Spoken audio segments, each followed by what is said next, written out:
Okay, thanks for everyone for joining once again. My name is Dan Yeaw, and I'm the host tonight for Michigan Python. I'm also giving a talk about GUI apps with Python and GTK. A little bit about me. I'm an engineer at Ford Motor Company, where I lead functional safety, which is designing safety into software-enabled complex systems. And I'm really into Python, so I thought I'd share a talk tonight on how to build a GUI app with Python and GTK. And as an example app, we're actually going to build a calculator, which will be fun. So starting kind of at the beginning, what is a GUI? Graphical user interface is what a GUI stands for. It allows users to interact through graphical displays. So probably most of you are on one right now. And good ones really enhance efficiency and ease of using apps and computers. And you build a GUI using what's called a GUI toolkit. And we'll go through some of the examples of that, including today, we're going to go through GTK. So what are the other options with Python? So command line apps are great for working with your own code as a developer. They're not very learnable, and they have a steep learning curve. And in fact, I think probably if you give your family or your friends your command line app, probably a lot of them will think you're some type of, I don't know, computer hacker or something, and will not be willing to use it. Web-based apps are normally best for consumption of information, and they're really good for that, right? So they're accessible by everyone. People can just go on the internet, view your website or app, but they're much more geared towards consuming information other people put on the internet.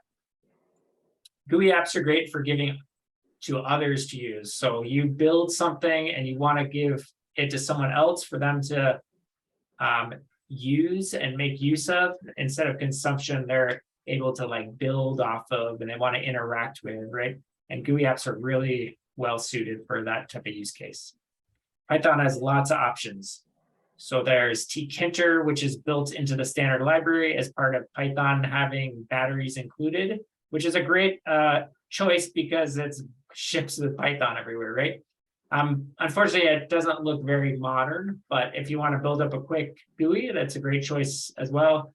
There's PyQt and PySide, which wrap C++ based Qt. And you'll see this on many of the GUI toolkits. A lot of them are developed in a different programming language, mostly C or C++. And then Python is able to wrap those libraries for us to make use of in Python. WX Python also wraps a C++ library called WX widgets. And for Python, there's something called PySimple GUI, which abstracts away a little bit some of the complexities in these other three and makes it really simple to build a GUI on top of those other ones. Kivy is aimed for building games, and it's really popular for that. And it's where you would want very highly customized interfaces, as opposed to standard GUI you would expect in Windows or Mac OS or something like that. There's a project by an organization called an open source project called Beware, and their GUI toolkit's called Toga. And this has a strength because they're truly native widgets on each operating system. So in Mac OS, they're really Mac OS and look native there. Windows, same thing. And they also support mobile platforms.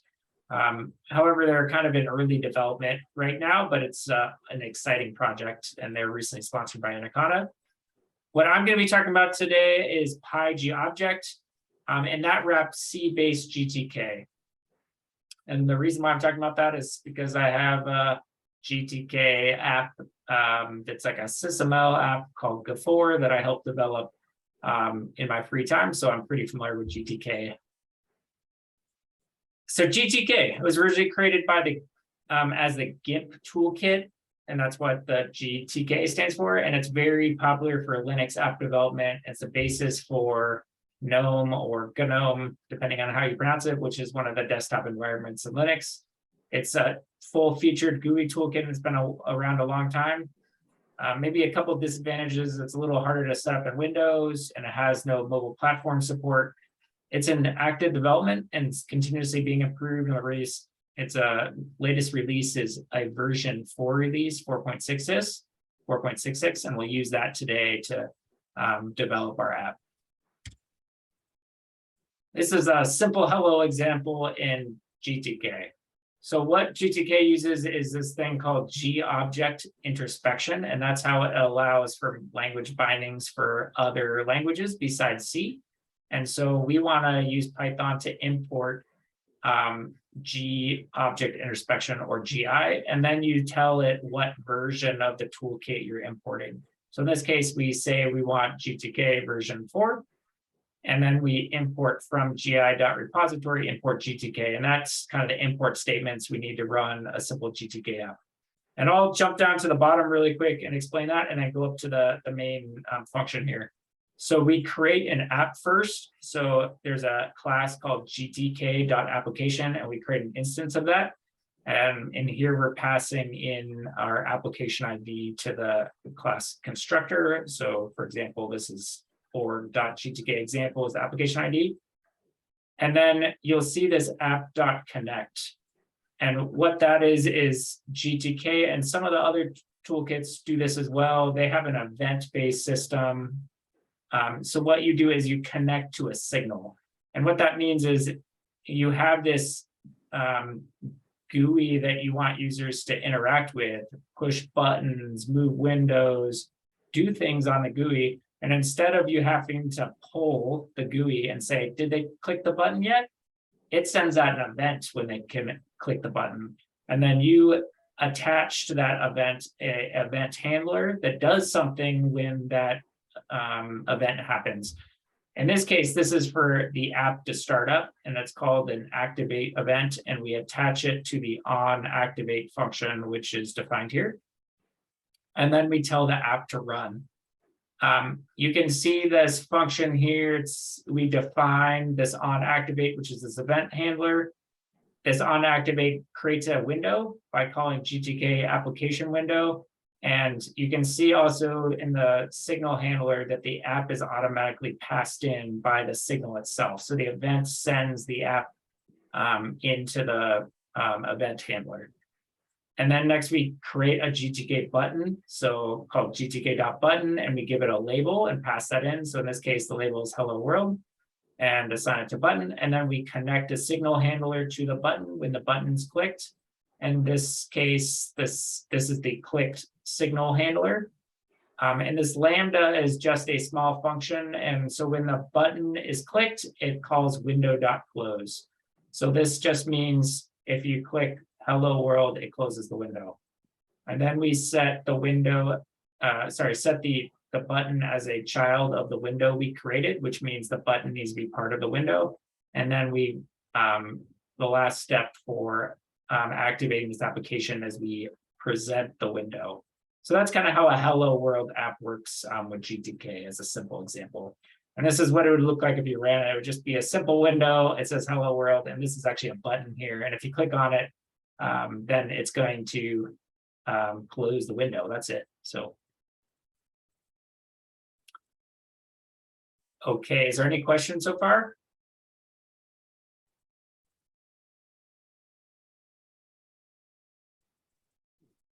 You have some samples of this? Will you leave the samples, the code?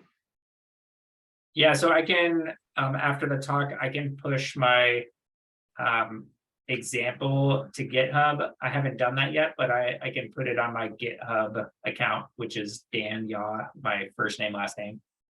So I will push that and write around a link. Thanks for that. Okay, so let's set up GTK.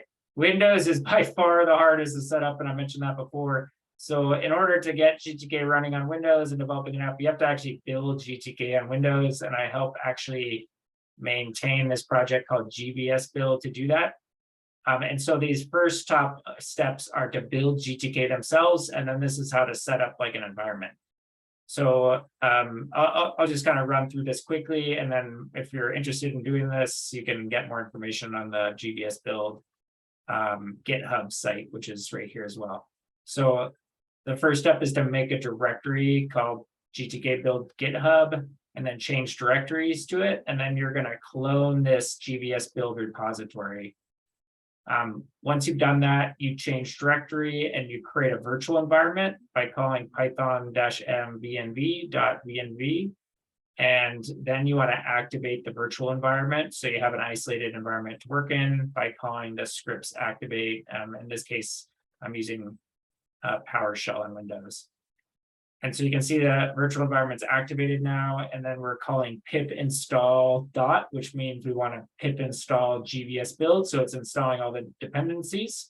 And then it's installed, and now you can actually build GTKs. So we're calling GVS build, and then these are the things we want to build with it. So we want to enable GI introspection. We want to build the wheels for the libraries we're building. And then we're building GObject introspection, GTK4, and some other libraries that go along with the Python. So PyCairo is the Cairo bindings for drawing to the screen. PyGObject is the GTK bindings for Python, and then 2 icon themes. And then you need to go grab a coffee because it's going to take a little bit to build GTK. And then you need to add, once it's built, you need to add it to your path in Windows. So then to use it on your computer, if you're creating an application, you would create another virtual environment and activate it. And then this is just a PowerShell script that's getting both of the wheel files in this release directory and then processing pip install those files. You could manually change directory to this directory and install them one at a time by just typing pip install. But we're just installing the wheels that we built in the previous step. So that's how you install GTK in Windows. macOS is a little bit easier. If you use Homebrew, you can go to or if you don't have it installed, you can go to brew.sh and install Homebrew. And then you can install GTK by calling brew install PyGObject GTK. And then once again, to set up your project, you need to create a virtual environment, activate the virtual environment, and then you can type pip install PyGObject to install the GTK bindings. Linux is pretty similar to macOS, so you need to install the dependencies. This is an example with Debian or Ubuntu. So you could have things like libgi repository. This is like the dev package for that. GCC for compiling, Cairo dev package, package config, the Python dev package, and then this is GI introspection 1.2 GTK 4.0 because we're using the 4.0 version of GTK. And then you create a virtual environment, activate it, and run pip install PyGObject. Is there any questions about any of that? I know I breezed through that pretty quick, but that's just kind of to get an environment set up with PyGObject.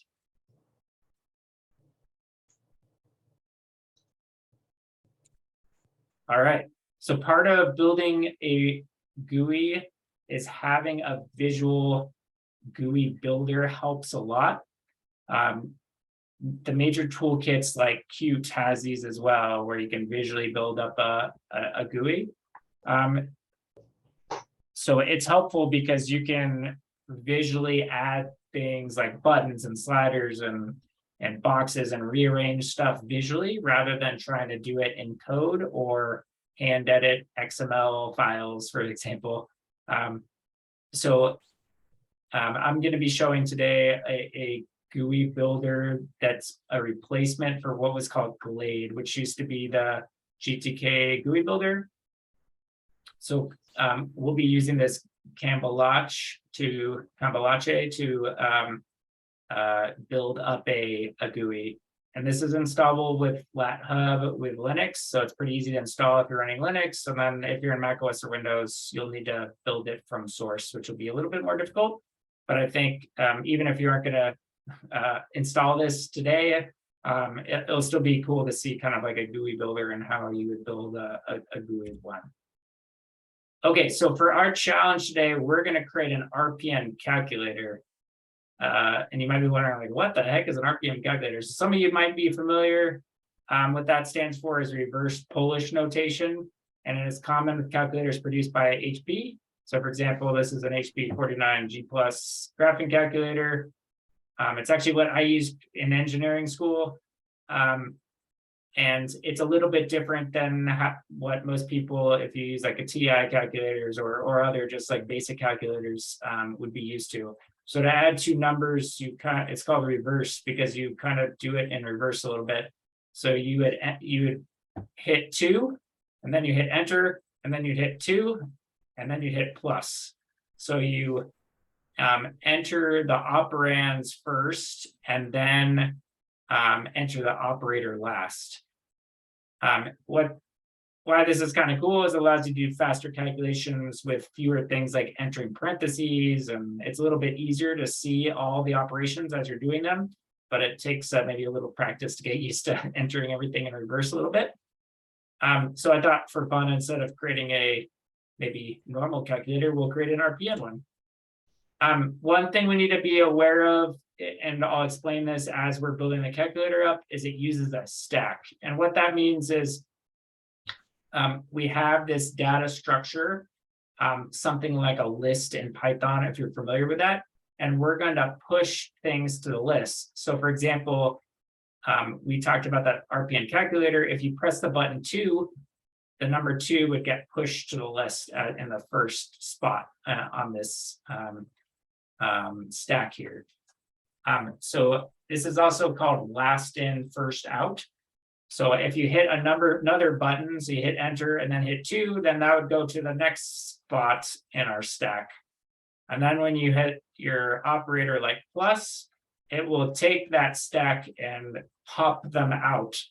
In fact, it would pop both the values out because you would apply the operator plus to the last value that was put in and the first value. So you'd add 2 and 1 together, right? And so just be aware of, hey, our data structure we need is a stack because that's how RPN is going to store the information and make use of it with operator. All right, let's build our app. Is there any questions before we jump in? I don't see any questions on chat. So I have a question for the Sure. building. Are we just using just Python 3, or do you switch between older versions as well? So I'll be using Python 3. In fact, I'll be using a fairly modern Python 3. I think some of the code I've written is 3.8 and above. You could use Python 2 with what I'm showing, but you would have to change some of the syntax. And I would avoid using Python. I would avoid using legacy versions of Python, but if you need to, you could. Okay, so we want to start out with our GUI builder. And thanks for that question. Was there any other questions about anything? And hopefully that answered it.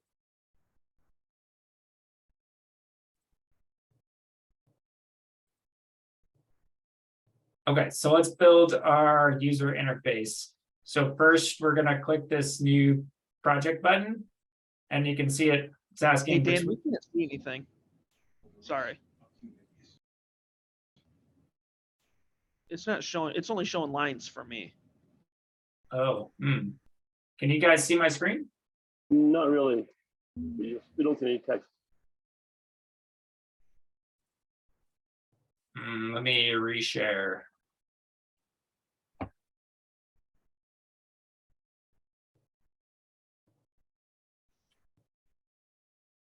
Can everyone see better now? Yeah, we can see it. Yeah, it's better now, Dan.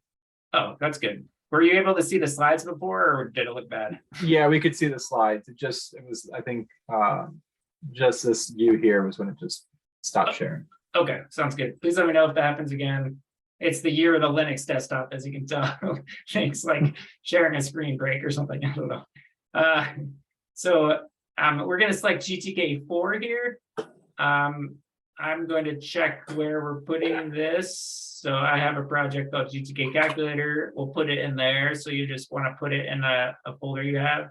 I'm going to call this layout because we're going to use this .ui definition file to lay out our screen.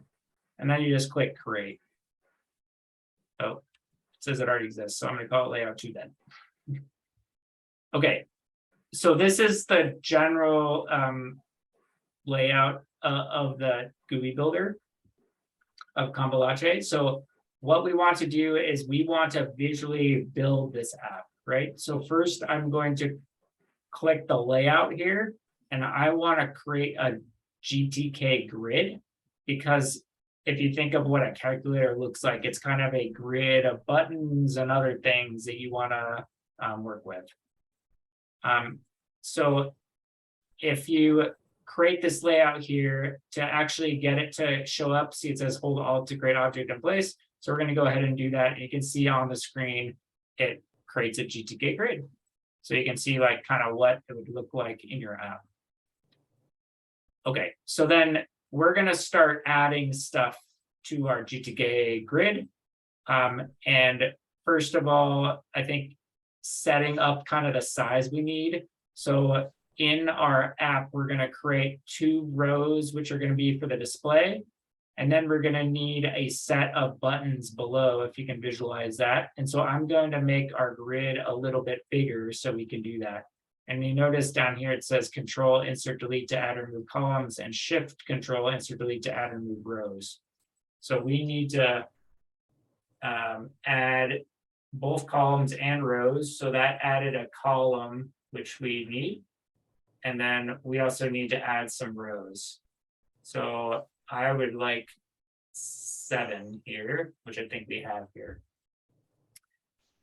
Also, this app, this Cambalache, is pretty new to replace Glade. So I feel like it's a little bit buggy sometimes. So I might be doing things like expanding the window and stuff to see all the buttons. Like some of them were hidden there for a second. So just kind of bear with me. It's just kind of, yeah, probably just some more work needs to go into this app, but it works fairly well. Okay, so the first top rows we're gonna use to make the display for the calculator, and then I'm gonna start adding buttons. So what you can do is double click. Oh, I didn't want to create another grid. That's not what I meant to do. So what we want to do is maybe first add a, we want to add controls to it. So if I go to control, you can click a GTK button and add one in.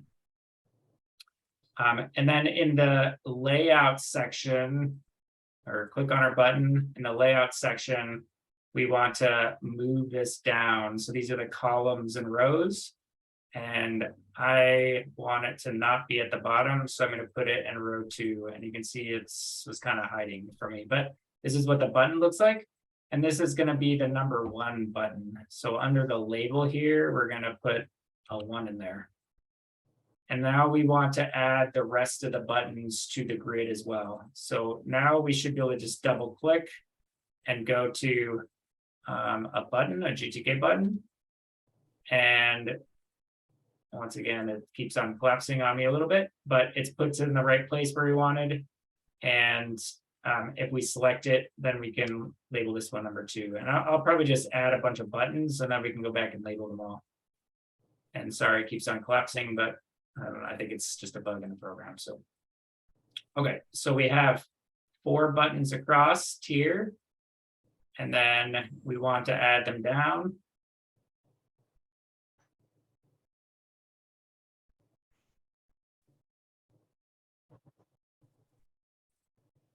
And this is kind of the monotonous part a little bit where we need to add a bunch of buttons and all the grids, but it'll make the coding part much easier because we don't have to write the GUI in code, which you could do, but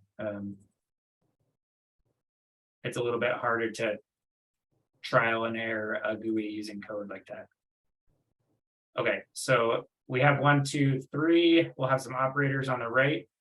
And then I think we need 1 more row down here.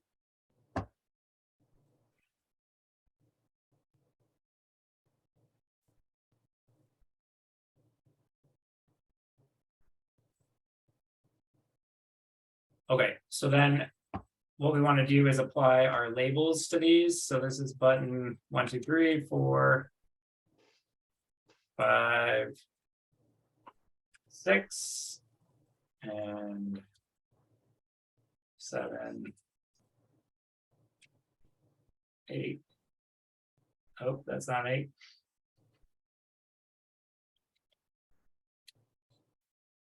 Eight and 9, and then we'll put a 0 here. Okay, and then on the right hand side, we'll add some operators.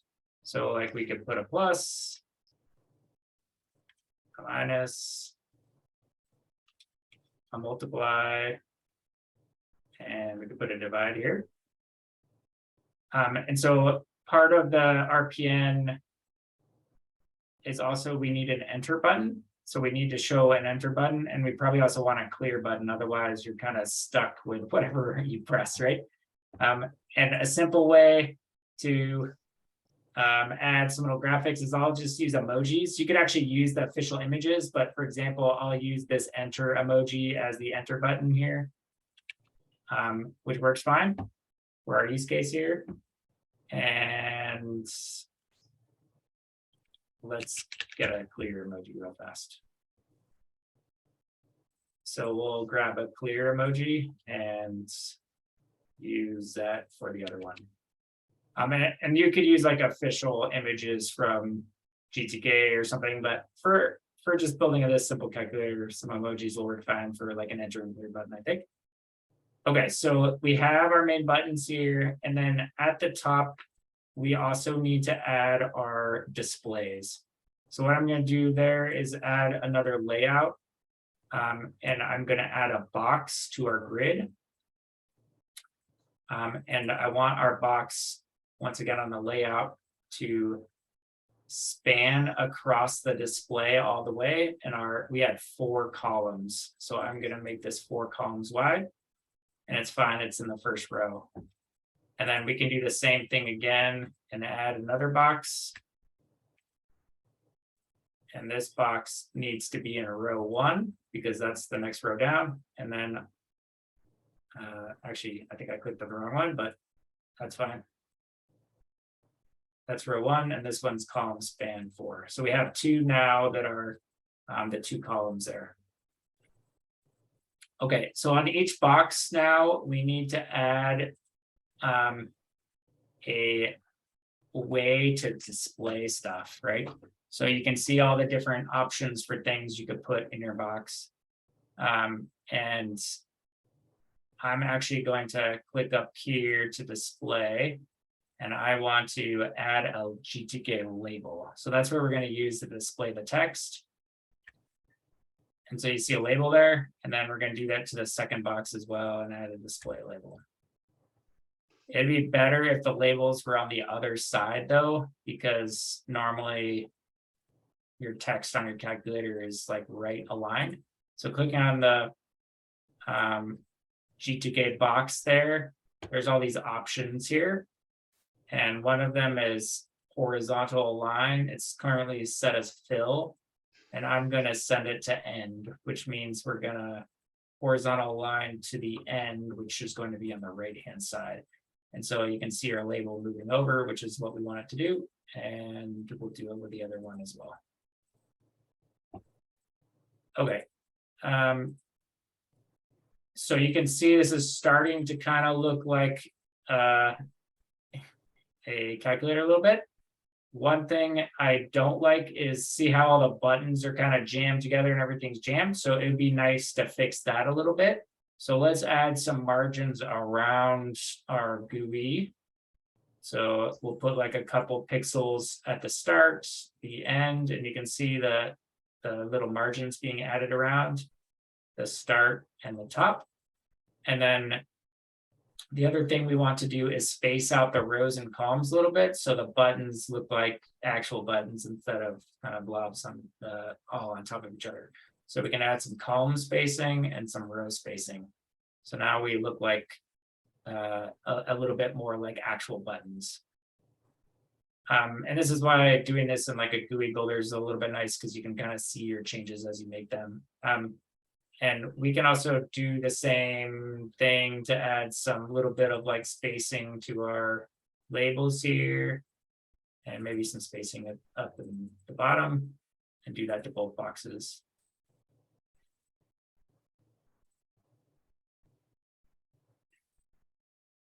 Okay, if you notice, there's extra, oh, there's extra, I don't know what I just clicked on, but there's extra like columns and rows here. So what we want to do is, I guess, collapse that back. And collapse these back.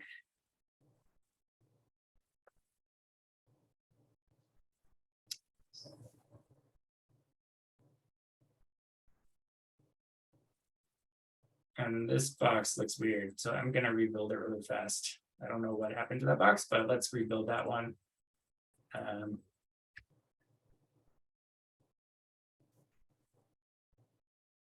so we're gonna put this in the other row and make the com span 4 again. And then once again, we're gonna add another new label. And we're gonna set the align to the right. Okay, so that looks better. Okay, so like I said, the tool looks a little funky. Yeah, but this kind of looks like a calculator now, or about what you would expect a calculator to look like. Okay, so a couple other things we need to do is all these buttons, remember those callbacks we talked about for event handling? We need to add callbacks to these buttons. Otherwise, when you click on them, they won't do anything.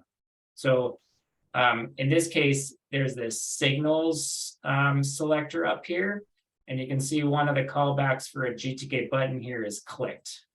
So we're going to name a callback for this called on number clicked for all of our numbers. I'm going to copy it so we can do it a little bit quicker. And then we're going to put in all those unnumbered clicks on all our numbers. While I'm doing that, is there any questions about anything I've done so far?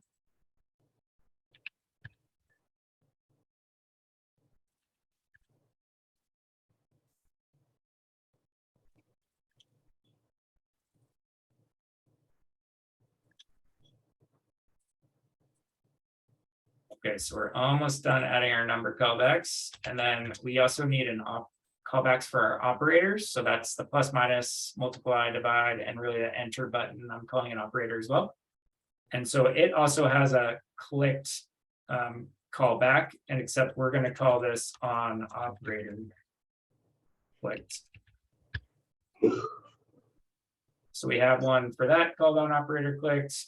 And then we had a callback for that one. And then this is where we're going to tie this in our program as we write it to do some logic when, say, you click the plus button.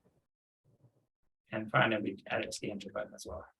And then there's one last one callback we need. So we need a on clear clicked for the clear button, because it will have some unique logic as well.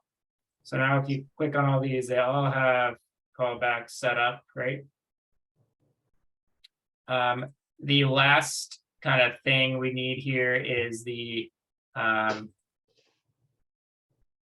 we have our labels up here, and we need to be able to access those labels to put text in them. And the way we do that is under the properties. I haven't named most of the buttons besides adding labels to them, but this object ID is how we'll access it from our program. So in this case, this top one, so like when you press 3, it's going to go into this first row here, the lower one. And I'll call that like the first in display, because it's the first one that stuff goes into. And then the top one, I'll call the last in display, because it's the second one. As you if you hit enter after this text here, it'd move up to the next one, right?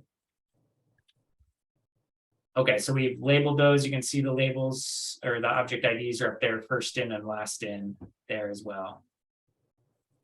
So now we have kind of what looks like a calculator set up, right? So now we can save what we have. So we can go up, click the save button. This gets exported. This gets exported. That's not the button I meant to click. When you click export all here, and it creates a .ui file, which is an XML file, and that's what we'll use in our actual program. And now we are done with our GUI setup, and we can jump into some code now. Is there any other questions, anyone, before moving on to getting in some actual Python?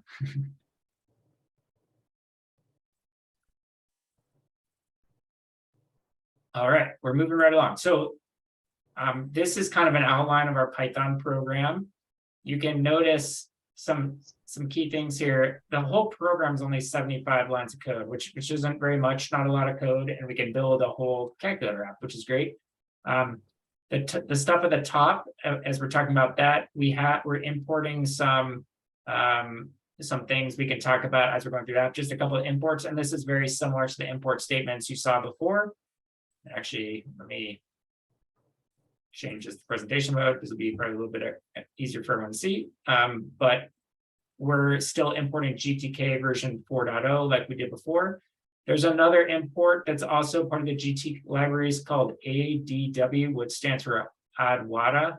And that's a set of, it's a GUI toolkit extension that makes stuff look a lot nicer in GNOME and more modern. So we're going to make use of that a little bit as well. So it's just one extra import. And I think it's kind of best practice right now when you're working with GTK that you import Adwada as well, since it's kind of the nice GUI touches. If we go back to the bottom, this was similar to the Hello World app we created before. So we are going to first initialize my app, and you can see the class here.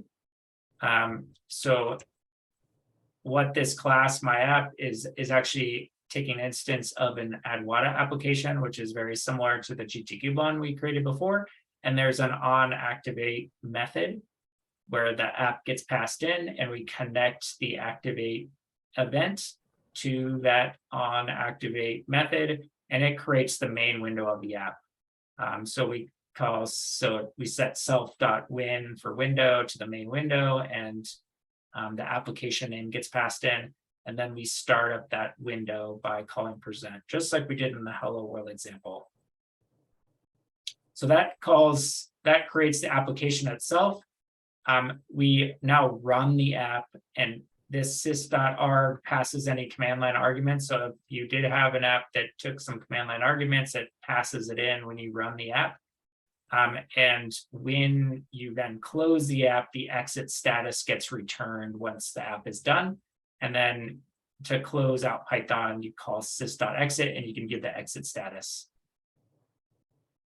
This if dunder name equals dunder main is kind of a Python boilerplate, and it ensures that if you were importing this module from another piece of software, it wouldn't pull in this part of the code, because this is just for running this specific app that we're working on. Okay. So if we noticed before that this onActivate starts the main window, and we have a class that we built called our main window, and it is initializing a GTK application window. And so let's look at what that looks like. So we initialize the main window class. And also we call super.dunder init, which initializes the class that we're, this GTK application window class as well. We set the title of the window. So once again, the self here and this class itself, this is a main window. So we are calling self.setTitle on the main window of the app and setting it to calculator. And we discussed earlier in the presentation about stacks.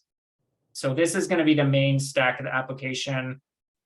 If you're familiar with type hints, this is just saying this stack is going to contain a list of integers or floats. If you're not that familiar with type hints, don't worry about it. And we're setting it to an empty list. So that's going to act like our stack for the application. And it's just defining what is going to be in that list. So we either need integers or floats for accepting the values from the calculator.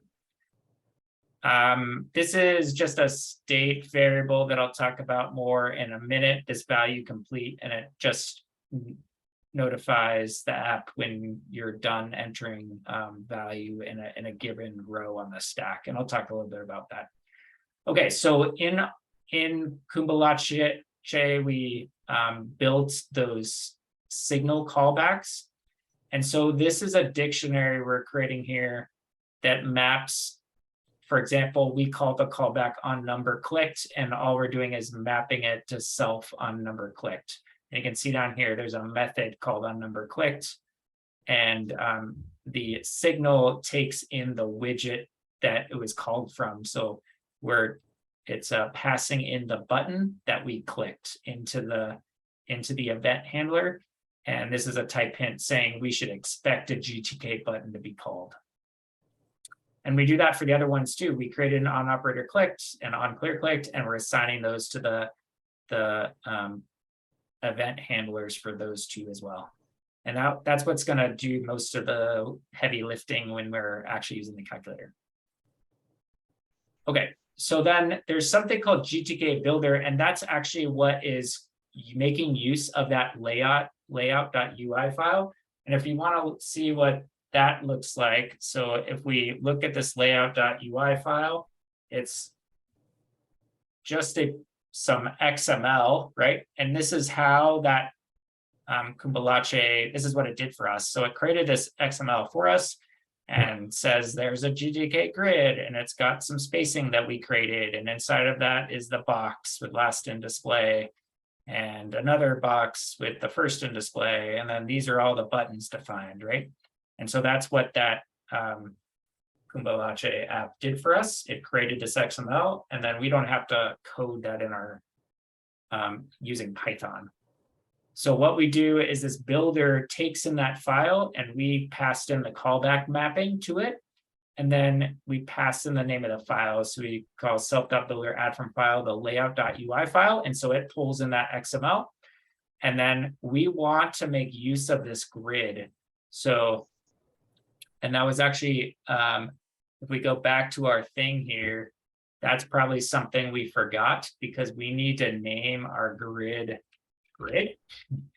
And that's what the object ID is, because we want to make use of that object in our program. So we need to name the GTK grid. So we get the object, and then we need to add this grid to our main window. So we set the child, once again, of the main window, we set a child of it called the grid, and that adds it to the main window. And then there's two other things we pull in. So we use this self.builder to get an object named last in display. And once again, that was the, once again, you got first and last. So you got the top one and the bottom one. And those are the displays we'll use in our program. And that was the initialization of the app. And then everything else is just based on these callbacks when you hit a button. So our app's been initialized. It pulled in that whole layout UI file for us. And now we can go on to the rest of it. So when you click on a number clicked here, we get this button from the event handler, and we can get the label of the button. And the label was something like the number 1, and it's a string, or 2, or whatever the button is being clicked. So we get the value of that. I guess this value complete, remember the enter key needs to be hit after you're done typing. So you type like 1, enter 2 plus, right? If you wanted to enter more than one number in, like you want to enter 12 in instead of 1, you need to know if enter has been clicked or not.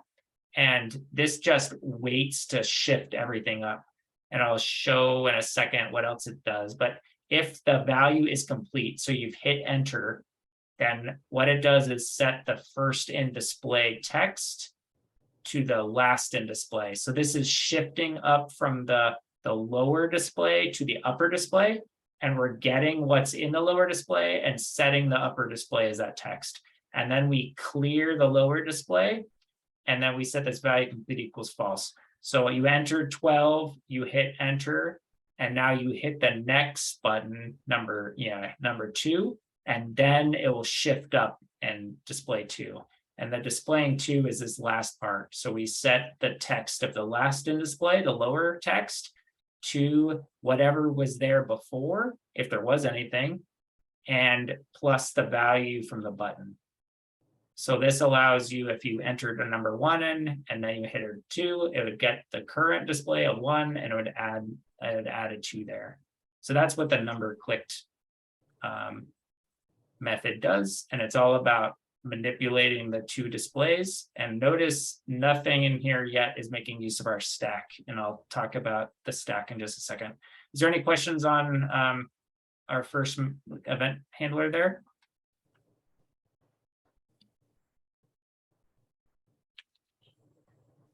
Okay, what if we click on an operator? So our operator, right, is plus, minus, multiply, divide, enter. For any of those operators, we want to check if the last in display has text. And if it does, we set to the current value. This is called the walrus operator, or it's also a assignment expression. So we want to, all this is doing is an if statement and checking if this value is something, and if it is, we're assigning it to that. This is a new feature in Python 3.8, which saves you from writing if this and then the next line assigning it. So it does it in one line. And then we're making use of our stack. So we need to add or append things to our list. So this is that first number that goes into your list. So if you click an operator like enter, for example, and you had a value in the last display, it would append that to our stack. And once again, you hit enter and you want this value complete to be true, because that signifies on number clicked that it needs to move up to the next line once you hit another button. You also want to look at what the operator is. So we look at the label of the button that was clicked. And if it's not the enter button and there's some numbers on our stack, so at least 2 or more, then we perform the operation of the operator. So that'd be like plus, minus, divide, multiply. And our perform operation is, we have our stack. And remember, there's at least 2 numbers on it. And we pop the 2 numbers at the end of the stack, or the top of the stack, and we set them to our 2 operands that we're going to do some operation against. And then we're just going to take an operand and apply the operator to it to the other operand. So 2 plus 2 or something like that. I used eval here. Be really careful using that if you're not really sure. Like if you're getting input from a user, this is good. Run any arbitrary code, right? So I know what code's going to be run here because I know what the operands are in the operator, because you have to hit buttons to get those. But yeah, just be really careful using eval for stuff. But I thought it was a good use case here instead of a bunch of if then else statements. So now we're going to set our first in display, that's the bottom one, to clear it. And we're going to append the result of the calculation to the whatever the result was. And sorry, this is the top display, right? The top display gets cleared. We then append the result to the stack and set the text of the last in display to the result. So you want to put it on the stack in case, so you added 2 numbers and now it says those 2, the result of that. Now you want to be able to do another operation on that thing you added. And so you want to append the results of the operation to the stack as well. And then we set the bottom text to whatever that result was. So 1 plus 2 equals 3, and the bottom display will then equal 3. And if everyone's still hanging in there, the last thing that we need is an onclear clicked. And all this does is blank out the last in display, the first in display, and set our stack to empty. And so that's what happens when you clear the display. And that was the whole program. I hope you stuck with me a little bit as we went through some of this logic, but I'm happy to answer any questions before we try it out. Does anyone have any questions? Let's try it out. All right, so this file is just called main.py. So we're going to, whoa. We're just going to use this main.py and see what happens. So it worked. We have a calculator here. It looks almost exactly like the calculator that we built in the GUI builder, Kumbalache. And now we can see if it does what we expecting it to do. Does anyone have any favorite thing they want to add or subtract?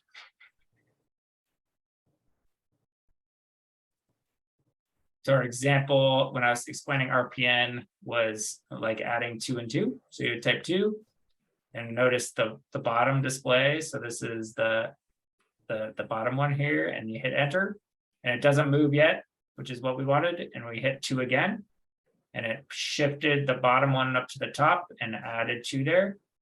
And then we want to hit add, and then the result will be there. And it's, once again, that 4 is now in the stack. So then we could hit 6 and multiply them and get the next value. And we can see if clear works, it does. And so we have a simple RPN calculator where we can enter more numbers and hit enter and do whatever we want, I guess. What happens when you do divide by 0? I Like, what would haven't it say? tested that, but we can try it. I have not protected for that in any way or tested it. So let's say 25 and 0 and divide. Ooh, we got a 0 division error in Python. So we probably should put a try except block or something in our eval to ensure that gets caught, and then you'd probably want to even display on the display divide by 0 or something, right? So okay, that was a good question. I hadn't even I thought of the divide by 0, but I hadn't tested that. So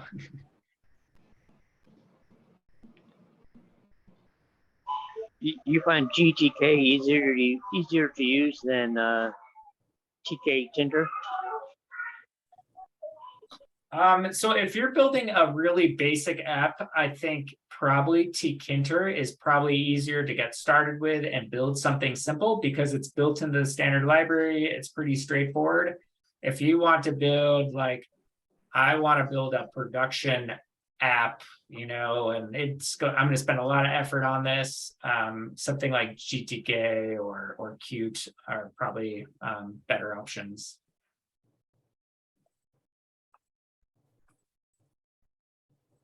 GTK looks a little bit better than tkinter, but yeah. Any other questions about anything? Anyone?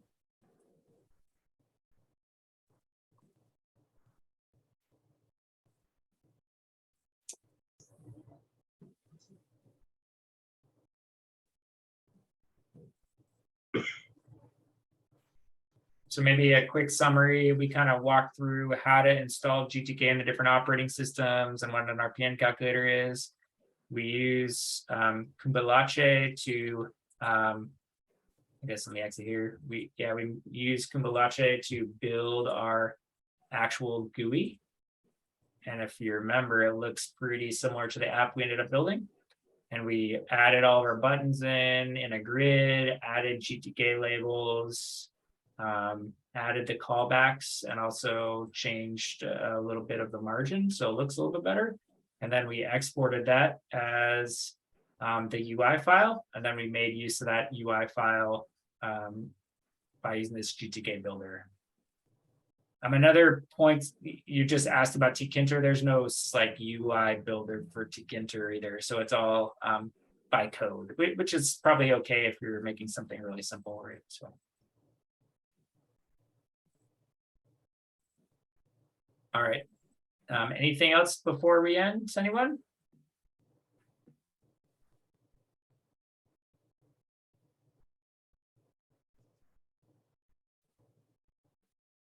All right, I'll stop sharing.